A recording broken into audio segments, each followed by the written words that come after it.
Hi everyone! For this mini vlog, ipapakita ko sa inyo kung paano ginagawa ang sikat at tradisyonal nilang ibus dito sa Bicol. Diyos marhay na aga! Dito nga sa pangunguhaan namin ng kahoy, kitang-kita ang perfect cone ng Mayon Volcano. Panibagong araw, panibagong pagbubukid serya na naman ang gagawin natin ngayong araw.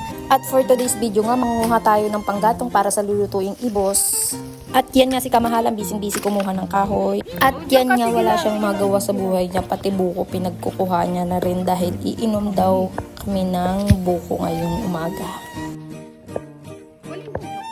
At sinabi ko nga kay Kamahalan, ibibideo ko muna siya bago niya ihulog. Kasi yan nga. At dyan nga niloloko si Kamahalan, mag-hi daw muna siya sa vlog natin bago daw siya bumaba. Ayan.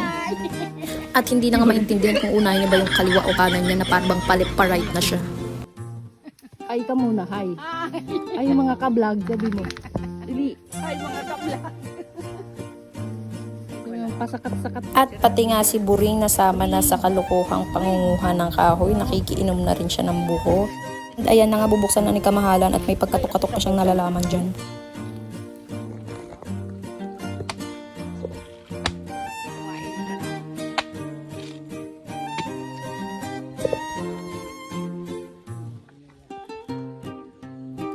At nakalibre na naman po tayo ng buko ngayon for today's video. At pati nga si Buring nakikikain na rin ng buko. Gutom na rin siya dahil wala siyang almusal. At may paghiya effect pa nga si Buring dahil lumayo pa siya. Pauwi na nga kami sa bahay at ayan nga ang mga Badyaw family, nakakuha na ng kahoy. At yan pala si Tito JR, dala-dala niya ng mga kahoy at magsisibak na nga siya dahil puputol-putulin niya na. At yan pala ang bahay nila dito sa Barangay Ayugaw.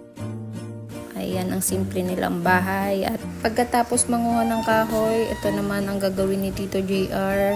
Gagawa naman siya ng pagbabalutan ng ibos. Ayan, tinatanggal niya yung parang ting-ting dito sa may... Ano bang tawag dyan?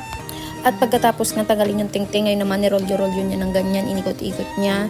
Tapos may ilalagay siyang parang ting-ting dyan na yun yung magsisilbing lock niya.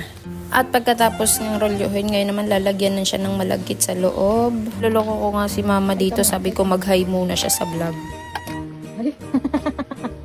At dyan nga pinipitik-pitik ni mama para maging siksik yung laman at hindi maging ampaw. At dyan nga tinatanggal yung mga nasa gilid-gilid para hindi madaling mapanis. Pagkatapos ng lagyan ng malagkit sa loob, ngayon naman itatali yan ni Tito JR at ihigpitan para hindi bubuka yung pagkakasara ng ibos. At kailangan nga ng mahabang pasensya sa pagluluto ng ibos dahil maraming kaganapang gagawin pa bago makakain. At dyan nga hindi ko na napakita sa inyo na sinalang na pala nila dahil busy ako sa pagluluto. At umabot lamang to ng 6 hours sa pagluluto dahil 12 AM na nga yan natapos. At ayan na nga, luto na, chinek ko na at napuyat nga ako dyan sa paggagatong. Kaya pala every fiesta lang siya ni ginagawa dahil sobrang matrabaho pala talaga siya. At for final touch naman, pinupunasan siya para hindi siya madaling mapanis at dahil dadalhin sa Manila. And that's be all for this vlog. Thank you for watching. Please follow and share.